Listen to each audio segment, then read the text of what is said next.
Hey, this is Lori Kilpatrick. It is Thursday, September 12th, 2019.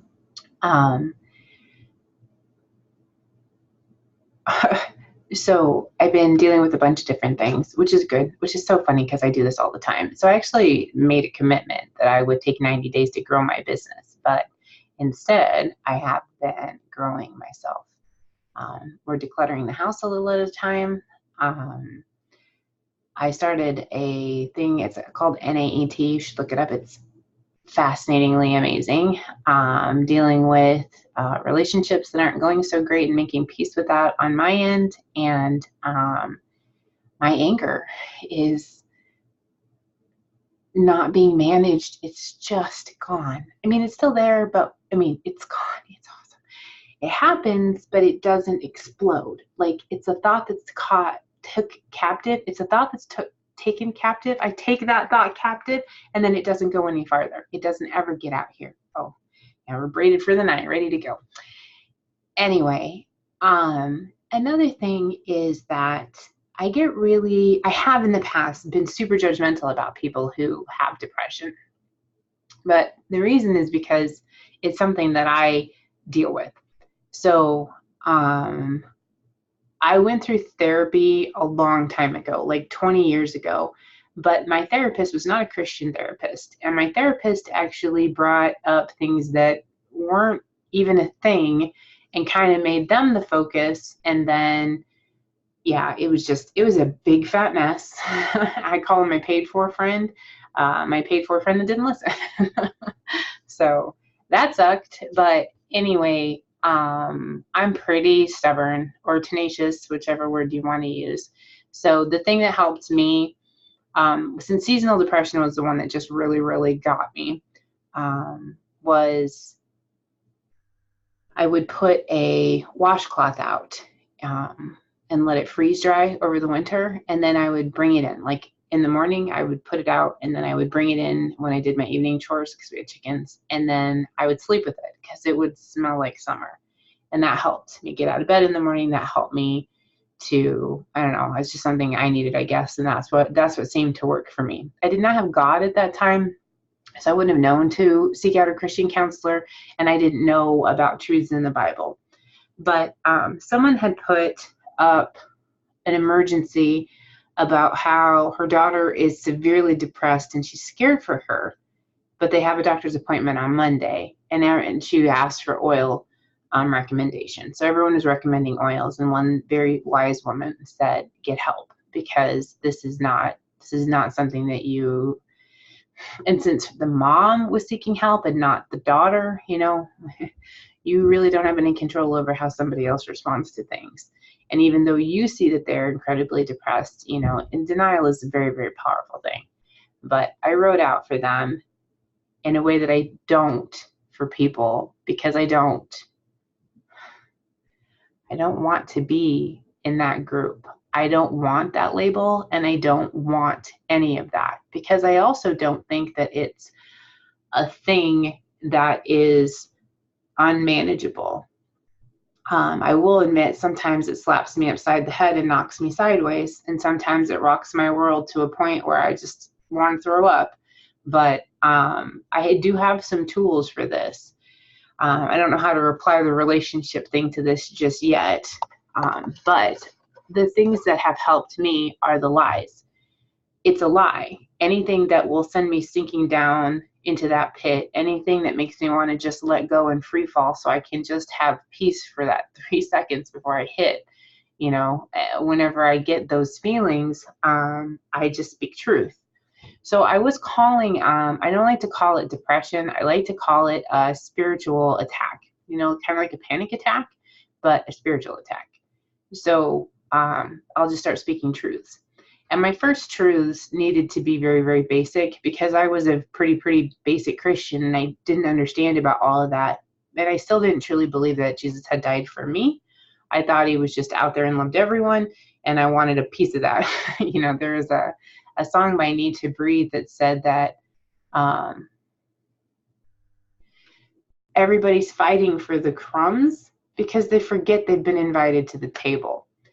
And I was definitely one of those that didn't even think I deserved crumbs, let alone to fight for them. So I wanted to believe that those things were true. I wanted to believe that he died for me. I wanted to believe that there was a place at the table for me. I just didn't know how to get myself there, and I didn't know how to take those steps. But there's a part, I don't know where it is in the Bible, but it talks about how God is love. Oh, it's First John.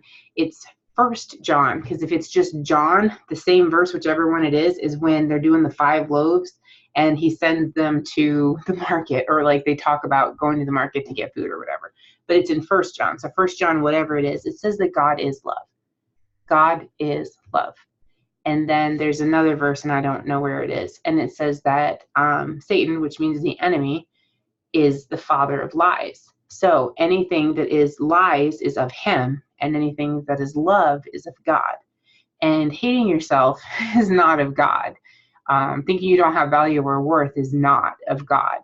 And I didn't want to be on the devil's side, and I didn't want to be there. I just was kind of paralyzed between the two because, yeah. So when I would have those times where I would just start to sink, I would just start to spiral down, I would just start to slip, I would just really just want to let go or even like push off, you know. I would start saying things. I am a child of God. I am a child of God. I am a child of God. I am a child of God. And I didn't always believe it, but saying it out loud sure helped, you know. And there's a thing in there where it says, when you bring thoughts into the light, the truth will be revealed. So if I could say out loud whatever thing was sucking me down, you know, like, I'll never be good enough for her. So what? You know, like, she doesn't get to decide who I am. You know, like, I needed to have these conversations, and they would often be like this because they're not fun. But it was like, there was a lie that needed to be said out loud, and then we needed to do truths over top of it to show the lie that it wasn't as strong. And it was like I had to strengthen my truth muscle because my lie muscle was just devastatingly strong. So in strengthening my truth muscle, I was able to get it in my head. When you have it in your head, then you have a chance of getting it in your heart. And now, although that takes just a little bit longer. So yeah, like also feeling cripplingly alone, right? So I know this one because it's Hebrews 13:5. And it says, never, no, never will I ever leave you or forsake you. And that means that no matter what's happening around you and no matter what you're going through, you are never, ever, ever, ever, ever, ever, ever, ever, no, never, ever alone. Not ever, not once, not ever. And the devil just twists things. He'll take a little bit of truth where you feel alone. That's the truth. But you're not alone, you know? Feelings aren't real, you know? Well, you know what I mean. Feelings aren't truth. Feelings aren't truth. Feelings are just how you're approaching things right now. So yeah, never, no, never will I ever leave you nor forsake you, you know? And there's a bunch of them. You know, at the stage I'm at right now, it's Romans 12:5. It says that before that, it talks about how each of us has a special role in the body of Christ and that we all belong to one another. And so if I'm feeling alienated or separated from people, it's because I've separated or alienated myself, or I'm being separated or alienated for a greater plan. Because Jeremiah 29:11 says, I know the plans I have for you, says the Lord, plans to lift you up and to help you, never to tear you down or to hurt you. So if something is hurting me, I need to figure out why I'm hurt by this. You know, like I ended a 20-year relationship last September, and it wasn't fun. It didn't go over well. She helped a whole lot with the way she responded, because it's like, oh, thank you for making this very easy, you know? So, yeah. And just talking. I mean, I'm a talker. I talk things out. I tended to internalize and try to sort them out myself, but living in your head is never a good thing. Nobody lives there, and you shouldn't either. You say it to my son all the time. And when you say things out loud, when you bring them into the light, they will become clear. And yeah, and being honest with yourself, you know? So anyway, if you are suffering from depression and you have accepted that label, I'm not exactly sure what to tell you. And I honestly believe that everybody is different. But I needed it to not have the word depression as a label. I needed it for it to be a spiritual attack. So that's what I call it. And that's how I deal with it. And my sister got to see one the night before her wedding. She's like, "Are you okay?" And I'm like, "Do you know Bible verses?" And she's like, "No." And I'm like, "Then I'll be okay, but you need to go." Rocking in her kitchen, saying that I'm a child of God. She still talks to me. We're so good. But yeah, so, you know, I don't know. They're out there. I don't have any here. I'll read them if they run across my page or whatever. But it's truths and lies, essentially. Like, God is never going to be shaming you. You know, what is it? Grace and truth. God always gives you grace and truth. You know, so like, what was the example they used? Oh, the stoning of the woman. So the Pharisees are trying to trap Jesus, and according to the law, an adulteress needs to be stoned to death. So they found an adulteress, and they drug her out into the square, and they told Jesus, what do we do? Because if he doesn't stone her, then he's not following the law. But if he does stone her, he just killed a woman, so he's stuck. They got him. And Jesus says, "Yet let you who is without sin cast the first stone." And then so they all left. And he asked the woman, you know, like, "Where are your accusers?" And she's like, "They're all gone." And he goes, "Then I don't condemn you either. Go forth and sin no more," or leave your life of sin, depending on which version you read. But the thing is that there's grace and trust, and they need to come together. So you might be feeling like you are worthless and no good, but you have worth and you have value. You're just looking for it in the wrong place. So I forgive you for the choices that you're making right now. Now, stop it. You know, like, go forth and sin no more, because we were never made to be feeling like we were nothing on the bottom of someone's shoe, or like worse than that, you know, as far down as you want to talk, you know, which I'm not. No, it doesn't matter. You're not. You are beautifully and wonderfully made. You were made in the image of God. He hand knitted you in your mother's womb to have all of the skills and things necessary to walk this path that you were literally made for. And if things aren't comfortable, you're probably not in the right place. And the only way I know to figure out where I need to be is to shut up and to ask and to listen. And this isn't something that came easily. I'm 41 years old. I didn't even find Jesus, like real Jesus, until I was almost 30. So, does it take 12 years? I don't know. No. It takes as long as you're stubborn. No, it just is. It's going to be different for everybody, because everybody's different. And the solution is going to be different, and the steps are going to be different, and they're not going to be a checklist, because most of it is heart stuff. It will be heart shifts and heart changes. And now that word sounds funny, heart, but they're not measurable. And it's hard to explain, because sometimes it's just like a flip of a switch and it's done. And other times it is definitely a climbing over a mountain event. So anyway, you are beautifully and wonderfully made. You were hand knitted in your mother's womb by God, regardless of who your mother is or who anyone around you is. It doesn't matter. What matters is who you are in His eyes. And that is wonderful. You're wonderful. So I love you, but not near as much as God does. And if you're feeling sad, if you can figure out what the lie is, don't stop strengthening it. Strengthen your truth muscle and get that truth muscle stronger than your lie, because you're necessary.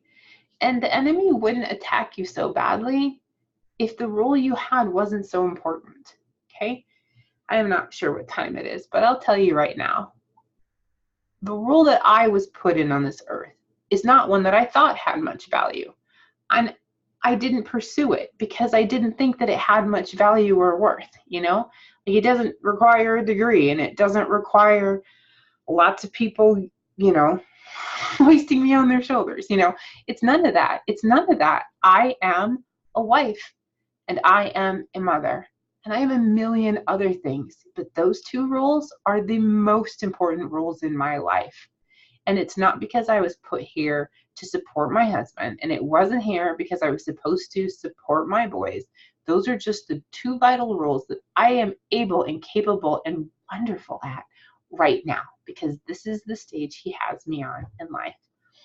Were the littles a little surprised? Yes, but they are so welcome. They are so very welcome. Very, very welcome. So, I am also a friend and a sister. I'm a leader. I am a teacher. I am a ton of things, but I am nothing without him. And when I didn't have him, that's how I felt. That. Just fast forward to the end and watch the last minute. Anyway, you are loved. You are loved by someone who knows everything about you and still adores you. That's not bad. And still, doesn't matter. He just adores you. He adores you because he made you and he loves you. Period. Period. Bring it out into the open. Allow for grace and truth. And take those steps. Yeah.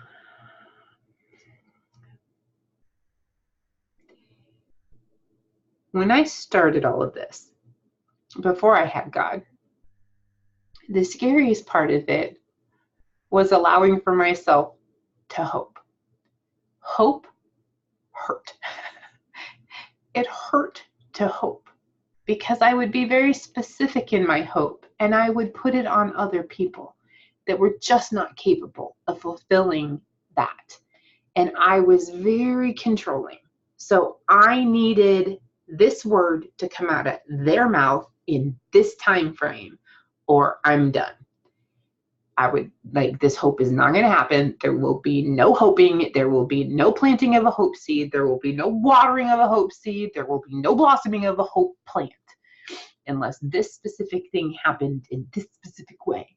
And now I know to just hope, and it's okay. So it's like, all right, instead of asking for a specific sign, can you just give me something? And then I would see a beautiful flower, or someone would smile back at me. Sorry, someone would smile back at me. That one was actually a life-changing one, but yeah, they smiled back at me. I just was scanning the room and needed a sign. I smiled, they smiled back, and it was like, like, it can be this easy, it can be this simple, you're kidding me. So, and then everything changed because instead of me trying to be in control, I allowed for whatever to happen. And it has been greater than I am capable of imagining. So anyway, I want that for you. I do. I want that for you. I want that for everyone. I don't want people stuck. I don't want people feeling hopeless or helpless or worthless, because you're not. You're none of those things. And the way out's not always easy. And surrendering is really stinking hard. And sometimes hope does hurt. But it's not. It's worth it. It's worth it to not give up, and it's worth it to go forward. Okay, I got the devil telling me that there's instances where this is not going to help, but if you're here watching this, I have a feeling it will. So I'm going to go, but I do love you. But there's one greater than me that knows everything about you and loves you, and that's the one that you need to be paying attention to. So anyway, get you a Bible. The Catholic one has more books. I was raised Catholic. Anyway, I'm going to go. Have a beautiful and blessed day. And yeah, you're amazing.